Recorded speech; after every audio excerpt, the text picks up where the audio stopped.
क्या आप पूरी दुनिया घूमना चाहते हैं? क्या आपका ख्वाब है कि आप ट्रैवलर बन जाएं? क्या आप दुनिया के हर चप्पे चप्पे को जानना चाहते हैं, दुनिया के हर देश में जाना चाहते हैं?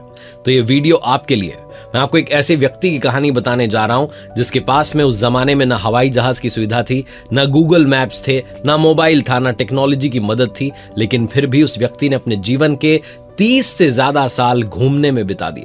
मैं बात कर रहा हूं इब्न बतूता की। आप देख रहे हैं दुनियादारी, मैं हूं आरजे कार्तिक। ये कहानी शुरू होती है 14वीं सदी से, जहां एक ऐसी व्यक्ति का जन्म होता है जो अपने जीवन के 30 साल लगातार सफर में बिता देता है, जिसे दुनिया आज भी प्रिंस ऑफ ट्रैवलर्स यानी यात्रियों का शहजादा कहकर के बुलाती है। इब्न बतूता, जिन पर बाद में इश्किया मूवी जो है उसमें गाना भी गुलजार साहब ने लिखा है, इब्ने बतूता यानी बतूता का बेटा। उस गाने में जो इब्न बतूता है उसकी कहानी मैं आपको यहाँ बताने की कोशिश कर रहा हूँ कि वाकई में इब्न बतूता था कौन। अबू अब्दुल्ला मोहम्मद इब्न अब्दुल्ला अल लवाती अल तंजी इब्न बतूता। उनका जन्म हुआ 24 फरवरी 1304 को उत्तर अफ्रीका के शहर तांगीर में, जो उस समय मोरक्को जो साम्राज्य था उसका हिस्सा था। तांगीर एक छोटा सा तटीय नगर था, लेकिन आज इसे gateway of Africa to Europe कहा जाता है, क्योंकि अटलांटिक महासागर और भूमध्य सागर के संगम पर है। इब्न बतूता का परिवार विद्वानों और काजियों का था, इसलिए बचपन से ही उन्होंने इस्लामी कानून और शरीयत की पढ़ाई की थी। उनका परिवार चाहता था कि वो बड़े होकर के काजी यानी कि जज बने, लेकिन उनकी आत्मा में कुछ और ही आग जल रही थी, दुनिया को देखने और समझने की आग। तो फिर शुरुआत होती है सफर की। उनका इरादा था हज जाने का। 21 साल की उम्र में इब्न बतूता ने अपना घर छोड़ दिया। पहला मकसद था मक्का की हज यात्रा। तांगीर से मक्का की दूरी लगभग 5000 किलोमीटर थी। सोचिए, उस दौर में ना रेल थी, ना गाड़ी, ना हवाई जहाज। लोग ऊंट, घोड़े या पैदल लंबी दूरी को तय करते थे। उनका इरादा था कि हज करके वापस लौट जाएंगे, लेकिन किस्मत को शायद कुछ और ही मंजूर था। जैसे ही वो सफर पर निकले, उनके भीतर यात्रा की ऐसी भूख जागी कि अगले 30 साल तक वो कभी घर नहीं लौटे। इब्न बतूता ने अपने जीवन में कुल मिलाकर 1,17,000 किलोमीटर की यात्रा की। आज के नक्शे पर देखें तो ये लगभग 44 देशों के बराबर है। उनकी यात्राओं को अगर मोटे तौर पर समझें तो पहला दौर शुरू होता है 1325 से 1332, उत्तर अफ्रीका, मिस्र, सीरिया, इराक, ईरान, टर्की और अरब प्रायद्वीप। फिर आता है दूसरा दौर 1333 से 1342 तक। वो भारत, मालदीव्स, श्रीलंका, दक्षिण पूर्व एशिया और चाइना तक ट्रैवल करते रहे। फिर आता है तीसरा दौर 1349 से 1354 तक। स्पेन और सहारा पार करके माली साम्राज्य तक उन्होंने ट्रैवल किया।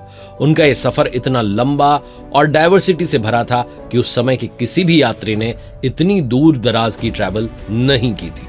अब बात करते हैं सबसे रोचक हिस्से की, जब इब्न बतूता भारत आते हैं। उनके भारत आगमन की कहानी शुरू होती है 1333 में।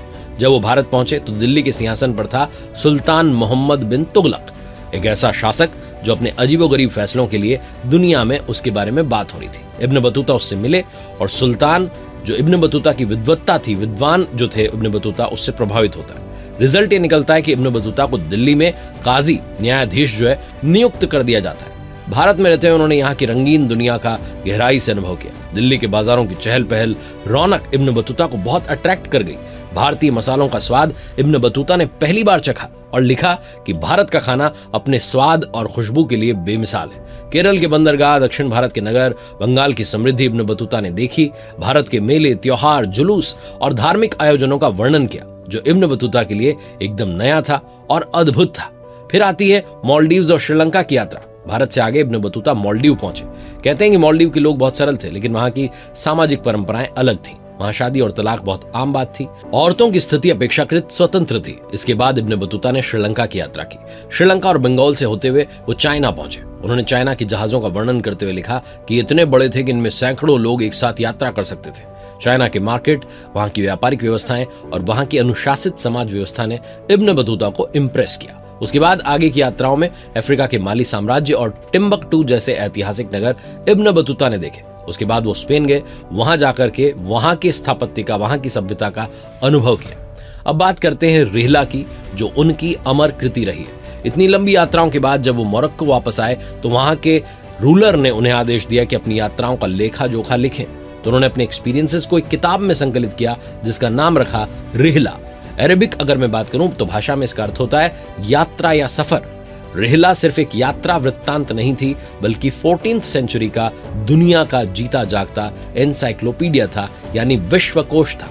इसमें उन्होंने मिस्र के पिरामिड, भारत के बाजार, मालदीव्स की सामाजिक रीति रिवाज, चाइना के जहाजों, अफ्रीका के साम्राज्यों, सब के बारे में डिटेल्ड जो है बातें लिखी, एक बारीक विवरण लिखा।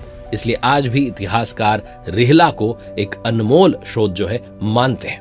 अपनी जीवन यात्रा पूरी करने के बाद इब्न बतूता वापस मोरक्को आ गए थे, अपनी जन्मभूमि तांगीर वापस आ गए थे। कहा जाता है कि उनकी मृत्यु लगभग 1368 ईस्वी में हुई।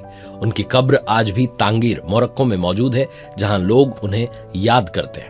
इब्न बतूता को हमेशा इतिहास प्रिंस ऑफ ट्रैवलर्स कहकर जो है याद करता रहेगा। उनकी यात्राएं सिर्फ ज्योग्राफिकली नहीं थी, बल्कि वो कल्चर को और जो ह्यूमैनिटी है, जो डाइवर्सिटी है, उसको भी जोड़ने वाली थी। आज जब हमारे पास में टेक्नोलॉजी है, मॉडर्न टेक्नोलॉजी आ गई है, तब भी कोई इतनी लंबी दूरी की यात्रा करने के बारे में एक बार तो हिचकिचाने लग जाएगा। लेकिन बिना किसी साधन के इब्न बतूता ने उस दौर में ये सब कर दिखाया और हमें एक ऐसी किताब दे गए जो आने वाली जनरेशंस के लिए खजाना है।